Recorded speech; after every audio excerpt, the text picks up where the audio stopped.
Bien, salir a las calles. Esta madrugada los trabajadores de la empresa Pilkington, dedicada a la fabricación de vidrios para vehículos, inició una huelga por tiempo indefinido con un corte de carreteras y quema de neumáticos. Mientras tanto, en Madrid, los empleados protestan delante del Ministerio de Industria, Comercio y Turismo y acusan al gobierno de inacción. Les piden a las empresas del sector mejores condiciones y que se comprometan a mantener a todo el personal. Francisco Guaito tiene los detalles en directo. ¿Qué tal? ¿Cómo está, Fran? Cuéntanos cómo se desarrolla esta protesta frente a ese ministerio. Muy buenas, Mauricio. A los precios desbocados de la electricidad y de los carburantes se une también la crisis mundial de los suministros y los costes al alza de las materias primas y los transportes. Una serie de factores que ha hecho que distintos sectores de la economía española salgan en pie de lucha para protestar. Este lunes, enfrente del Ministerio de Industria, hay cientos de personas manifestándose contra la inacción del gobierno, en concreto con el sector de la automoción. Para hablar de todo ello tenemos a Garbiñe Espejo, ella es la secretaria general de Comisiones Obreras de Industria. Muy buenas, Garbiñe. ¿Cuál es la situación en estos momentos del sector de la automoción? Pues es una situación de alarma. Si no se pone remedios encima de la mesa, es una situación de alarma. De junio aquí, aproximadamente 15.000 personas han perdido su puesto de trabajo en todo el sector del auto. Y una situación que ya veníamos advirtiendo al propio Ministerio y al Gobierno en su conjunto.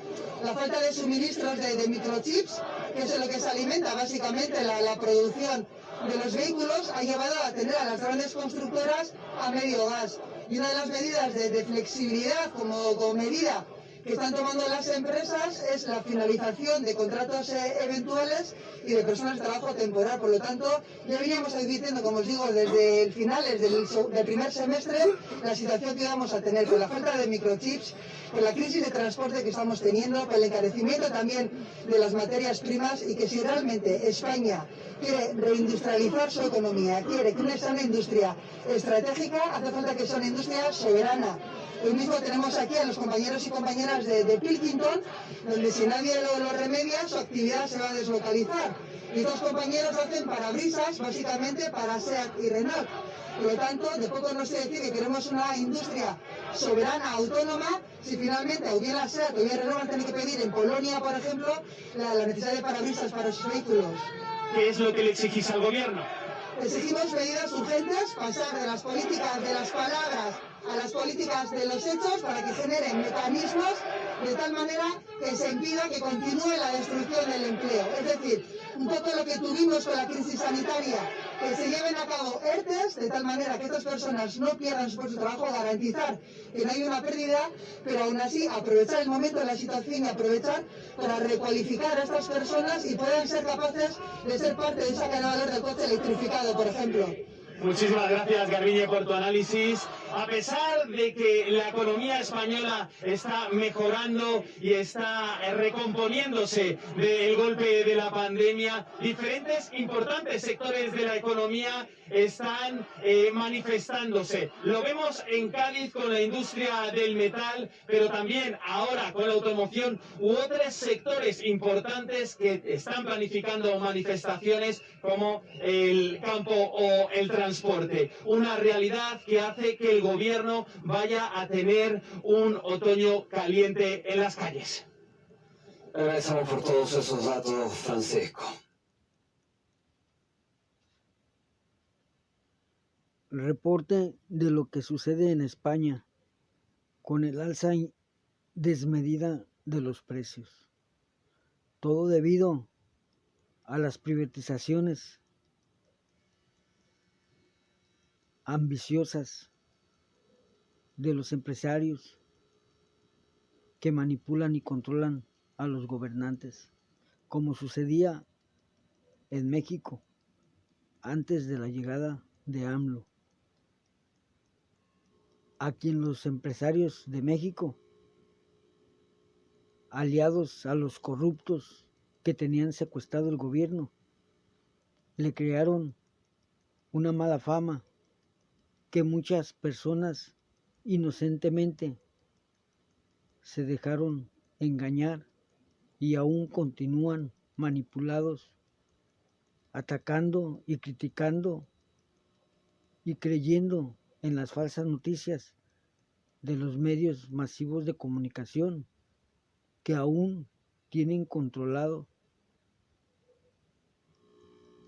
los corruptos que vivían saqueando la riqueza de México.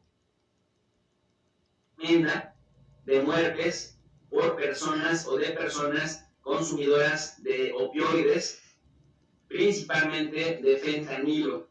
Y esto pues está relacionado nuevamente con temas de carteles, con temas de armamentos y con temas de adicciones que al gobierno de Estados Unidos le está costando muchísimo detener, porque recuerden que el tema del consumo de drogas se le está viendo no como un problema de salud, sino como un problema de seguridad. Vamos a ver cómo lo narró el The New York Times y CNN, principalmente CNN, cómo narró el tema de la crisis de opioides. Para Estados Unidos, una cifra reveladora y que preocupa a las autoridades sanitarias. Y tiene que ver con las muertes por sobredosis en Estados Unidos.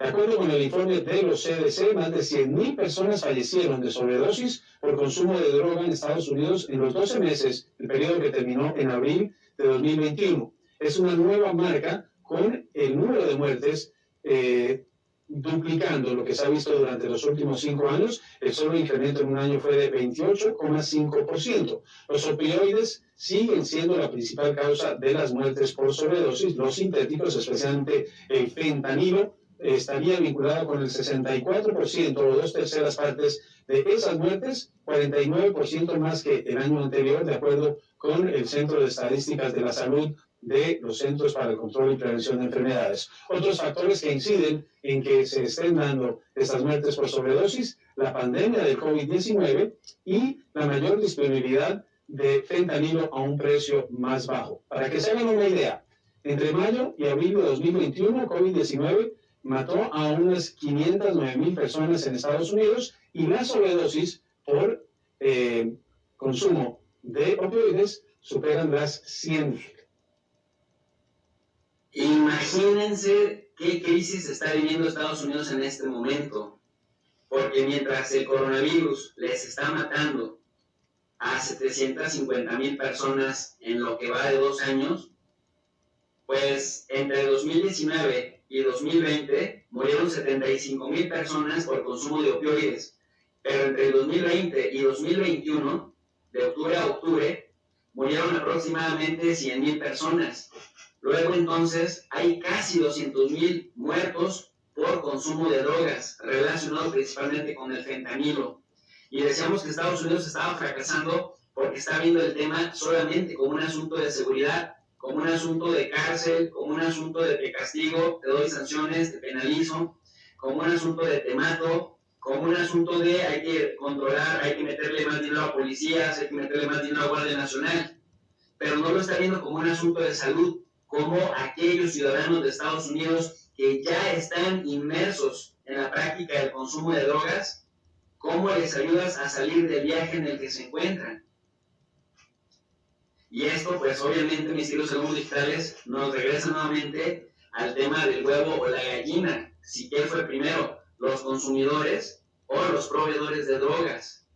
Es decir, hubo gente que se convirtió en proveedora de drogas y se hicieron carteles en la medida que el negocio fue lucrativo porque había demanda, o fue la demanda, ¿no?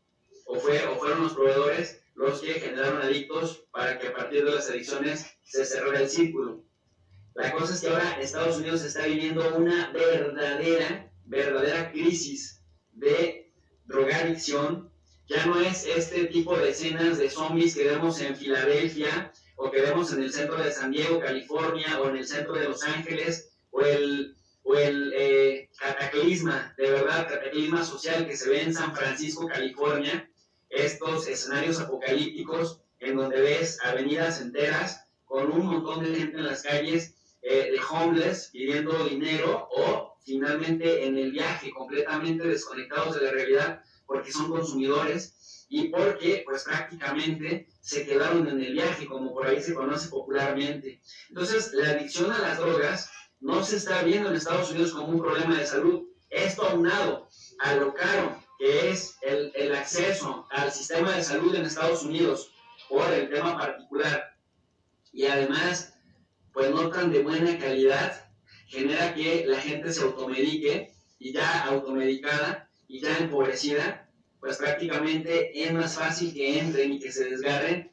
en el tema de las adicciones, aunado a que muchos veteranos de guerra, participantes de las guerras de Vietnam, de las guerras en Irak, en Afganistán, en Siria, en Yemen, etcétera, regresan y cuando regresan a Estados Unidos, pues ya son adictos a algún tipo de droga, que empezaron a probar la marihuana en el ejército, de la marihuana se pasaron a la cocaína, de la cocaína empezaron a escalar su consumo a otro tipo de sustancias y esto también ha generado un comercio de compra de los Estados Unidos de hasta 150,000 millones de dólares, o sea, un verdadero trancazo económico, pero que como ya se dieron cuenta, dejó ya a 175,000 muertes en lo que va de la pandemia. Es decir, en dos años, Estados Unidos ha perdido 750,000 personas por la pandemia, pero a casi 200,000 personas aparte por el consumo de opioides.